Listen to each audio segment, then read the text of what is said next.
Involvement का case करा फर्जी टाइप का, जो अंत में सुप्रीम कोर्ट ने खारिज किया। हमने कोई हाई तौबा नहीं करी थी, कभी काले कपड़े पहनकर संसद को हमने जाम नहीं किया था भाई। और मैं बताता हूं नतीजा क्या आया।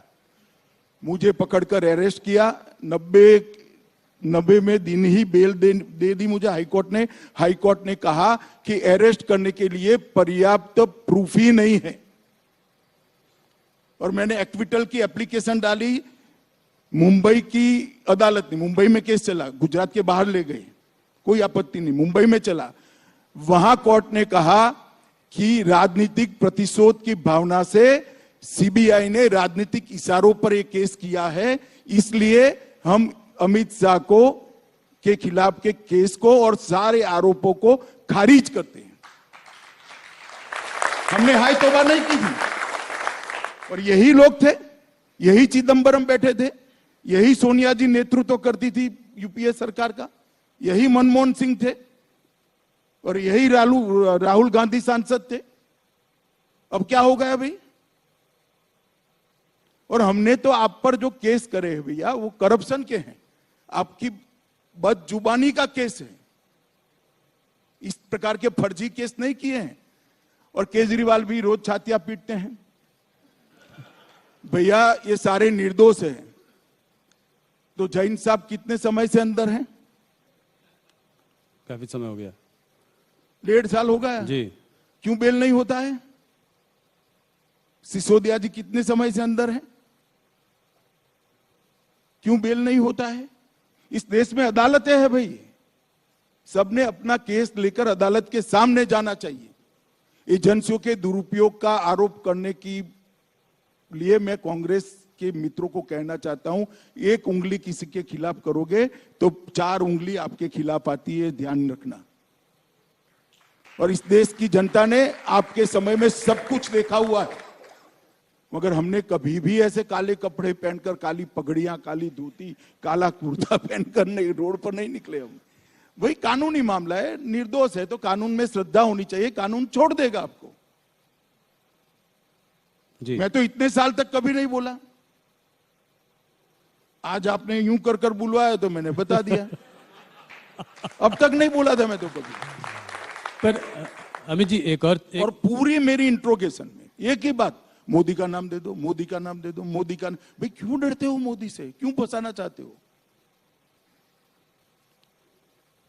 और कोई इंट्रोगेशन में कोई चीज नहीं पूछी मुझे, और मेरे कारण बेचारे कई सारे पुलिस अफसर, निर्दोष टाइप के अफसरों को जेल में डाल दिया। और वही कांग्रेस आज ये प्रलाप कर रही है, वही चिदंबरम साहब आज बोल रहे हैं, वही कपिल सिब्बल बोल रहे हैं, वही अभिषेक मनु सिंघवी बोल रहे हैं।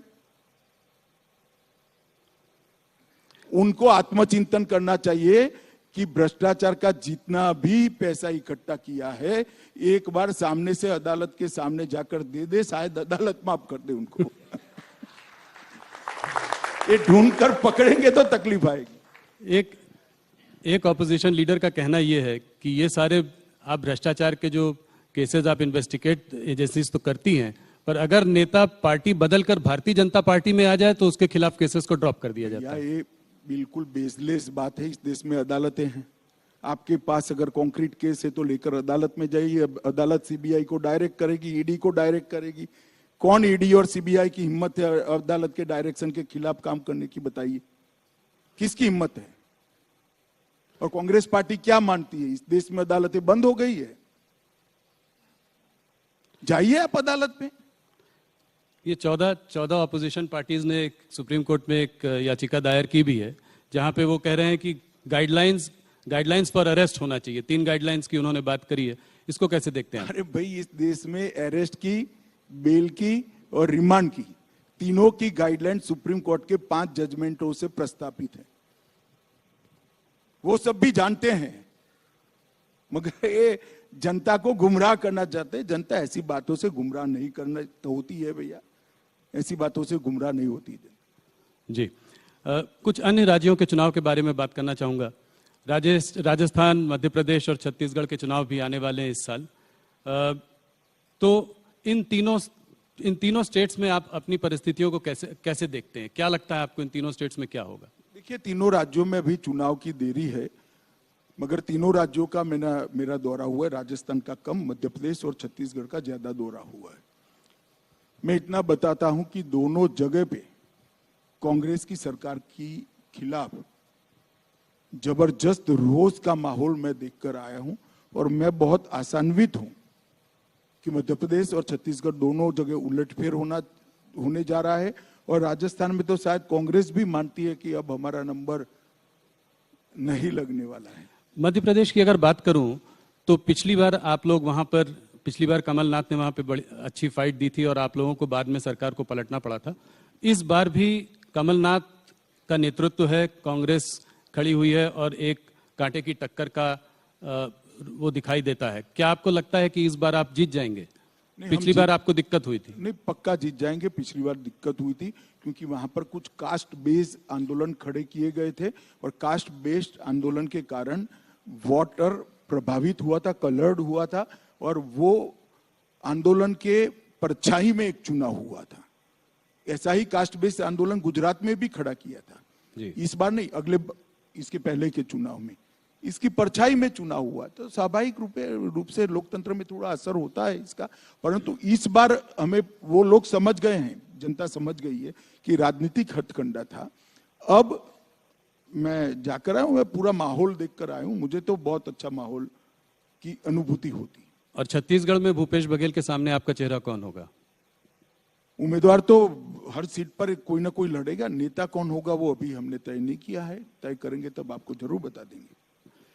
राजस्थान में आप अपनी सिचुएशन को कैसे देखते हैं? वहाँ अशोक गहलोत जी जो है वो तो अपने ही कांग्रेस हाईकमांड को ही चकमा दे गए और वहाँ जमे हुए हैं, तो उनसे आप अपनी लड़ाई कैसे देखते हैं? क्या वसुंधरा जी आपका चेहरा होंगी या कोई? अभी राजस्थान में चेहरे के बारे में हमने कोई निर्णय नहीं किया है, परंतु श्री अशोक गहलोत ने जिस प्रकार से सरकार चलाई है जी, वो निश्चित है राजस्थान की जनता बदलना चाहती है, और शायद इसीलिए कांग्रेस हाईकमांड उनको अध्यक्ष बनाकर वहां रास्ता साफ करना चाहता है, मगर वो नहीं निकले। अब उनका एक इंटरनल प्रॉब्लम है। जी, सचिन पायलट को बनाना चाहते थे। कोई आप लोगों की कोई बातचीत सचिन पायलट वगैरह से जैसे पिछली बार हो रही थी? मुझे लगता है राजस्थान में तीनों राज्यों में सबसे बड़े बहुमत से राजस्थान में जीतेंगे।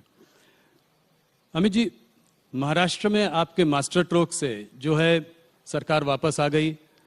लोगों का मानना यह है कि हो सकता है कि अभी कुछ शॉर्ट टर्म में आपको फायदा भी हुआ हो, मगर लॉन्ग टर्म में शिवसेना का जो वर्कर है वो शिवसेना के अभी साथ है, और ठाकरे के संग थोड़ी बहुत सिंपैथी फैक्टर भी है क्योंकि इस तरीके से जो हुआ।